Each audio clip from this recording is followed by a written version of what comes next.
usually keyboard or press conference tough, but when they get together, I mean, hell, Trump used to send, or Schumer used to beg Trump for donations all the time, and Trump used to support the guy's campaign. So they're New Yorkers, they're behind closed doors. Remember, at the end of the day, if we get a government shutdown, it's because Democrats care more about illegal immigrants and their votes and giving them benefits. I call them Democratic embryos. They care more about illegal immigrants than your United States military getting paid. Let that sink in. The same Democrats who, all of them in the Senate, voted to not give 90% of you who pay taxes money back. Run on that. That's why the liberal media cracks me up with this whole, a blue wave is coming in the midterm. The same media who predicted Hillary winning by double digits, and if Trump wins, it's the end of the markets in the world, are trying to make us believe that we should all sit at home and not vote in the midterms because we're going to lose a ton of seats. Really? That's what's going on. And don't forget, obviously, you get your news here and nowhere else. There is and real quick, though, Goldman Sachs says 60% odds of a government shutdown. They're wrong. Even if it does shut down, it'll be a couple days. It ain't going to be a couple weeks, trust me. The optics of Trump going out and hammering Chuck Schumer and Democrats for supporting illegal immigrants over the U.S. military will be like the NFL kneeling protest. How can you fight against that? So again, Goldman Sachs, they get paid a hell of a lot of money. They pay their people a hell of a lot of money to make stupid calls. There's no way on God's green earth a shutdown will last a couple weeks. That's why I did a bearish double vertical on volatility out the next Friday. I mean, look at the VIX. We could be shutting down in a couple hours, and the VIX is down 6%. We already had a run-up in the VIX. Here's the, oh my God, we could shut down. And then on the day the government could potentially shut down, Vol's already is getting smashed. So please, come on, Goldman Sachs, you're better than that. But here's the big story that's not being reported in Washington. This is incredible. You're not seeing it on CNN. You're not seeing it on NBC, any of the liberal piece of shit medias. Explosive, shocking, alarming. There's a Republican congressman that says when this is released, people will go to jail. Even Adam Schiff, the Democrat who's the leaker in Congress, has more or less said we can't let this out right now because it'll absolutely blow the lid off the anti-government people. And it's insane. There are congressmen that are saying people will go to jail. These men committed treason against the president-elect, the incoming president. They got illegal warrants. It couldn't have been written any worse. I mean, central casting in Hollywood and script writing would write something like this, and you go, there's no way this could happen in our country. Some of these people will be going to jail, and they better. And Huma Abedin, who, again, if I had emailed from my secure account in the Navy, my top secret account, to my Yahoo.com account, top secret passwords or classified emails, I'd be in jail. She's not divorcing her pervert husband who's in prison because she won't be forced to testify against him and her. It's disgusting. I'm all over Twitter, guys, demanding that this stuff get released. It's incredible. So go check out Twitter, man, with what's going on here and what's going on with this memo and exploding in Washington. All right. Now let's talk about the markets. S&P's up a little, 4 or 5 points. Dow's down a little bit. Let's just say unched. And here's why Goldman Sachs saying it's going to be a couple weeks is stupid. The market's kind of shrugging at this. Remember, in the old days, one of the reasons the VIX is getting smashed today is people don't really recognize that this isn't this is a funding issue. This isn't a what? This isn't a debt ceiling. So in the past, we've had a 1-2 punch, like a funding, and we need to raise the debt limit or we default on our debt. And, of course, remember that Barack Hussein Obama was the only president in the history of this country who lost our AAA credit rating. Suck on that, Democrats. So it's potentially bad, but it ain't the end of the world, folks. But it does show you the lack of adults in Washington. We can't even...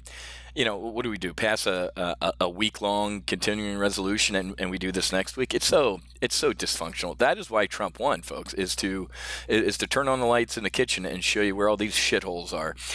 Anyway, here's your daily Bitcoin update. I forget what it's doing today. I think it's imploding again today. But the SEC is shooting a lot of shots across the Bitcoin bow going, don't even think about X, Y, and Z if you're not ready to do A, B, and C. And here was their shot. Regulator warns Wall Street not to look for loopholes to offer funds tracking Bitcoin. So here's the deal, because I've heard, trust me, again, the same waiters and waitresses who said, Wiz, I need to get into Bitcoin, or how do I do it, and when do I get physical delivery of the coins? Yeah, I heard that one too. Or over the past couple of days, I've been lighting my phone up on how to get out of stuff, and then this is even worse. You know, because somebody said to me like, "No, well, you're going to have options and ETFs on Bitcoin soon, so that means they're legitimate." Not according to the SEC. So the SEC poo-pooing Bitcoin right now is also resulting in a little bit of a sell-off on those instruments. But everything else, folks, is going good. We had some mixed macro data throughout the week, some green shoots, but the weekly unemployment claims, man, was the lowest in what? I think Trump was pounding his chest yesterday, like 45 years or something nuts. But earnings have been, I'll say mixed, but good, because the JP Morgans and the other ones that have missed were good misses, meaning, hey, we sucked. We're pulling all the crap forward into Q4, so the rest of the year is going to be ginormous. So I'm saying good earnings season. We got some relatively good macro data, and then Trump, after we get over with the shit show of a potential government shutdown, I think we're going to do a December here. Rip your face off, holding pattern for a little bit in January as Trump moves over to it. We get a CR passed. Trump moves over to infrastructure spending. We got another leg up. However, and I did say a couple times this week in our live trade briefs, it ain't stupid, man, to go out to February and buy some very, very cheap puts, some out of the money puts that are just stupid cheap. February sucks anyway. Everybody hates Valentine's Day, even if you do have a date. It's football's over. The weather sucks up north. It's a miserable month. It's also one of the most volatile months. And if you take a look at January and the market going, you know what? We all agree that February sucks. It can't be bad to have on some cheap protection, okay?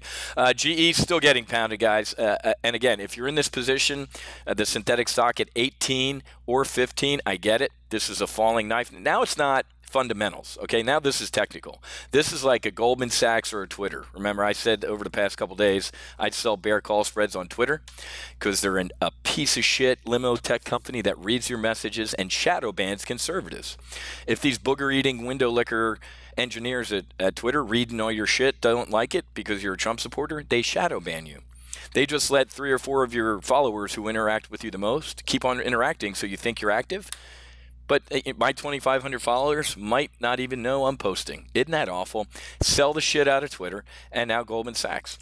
Goldman Sachs sucked. Yeah, it's up 1%. That's a dead cat bounce. This is a double or triple top implosion with a dead cat bounce. Ain't nobody, no JP Morgan, Morgan Stanley, no big funds, nobody that I know is coming out in a week or two and upgrading Goldman Sachs to a buy. This sucks. So I'd get short that. A little bit of a tangent. I was talking about GE because just sit on your hands, guys. The Jan 20 position, this guy's got a year-ish to break this thing up, and I didn't know they still had GE Capital. The Wall Street Journal didn't know they still had GE Capital, so that's a bad on me. But guess what? They still have their aircraft leasing division. That thing prints money. So I get this fundamental kick in the gut. I don't care. When it's a 2-year trade, I look at this. I already added this on my personal GE the other day. We'll talk next week in our portfolios, folks, that this is an ad.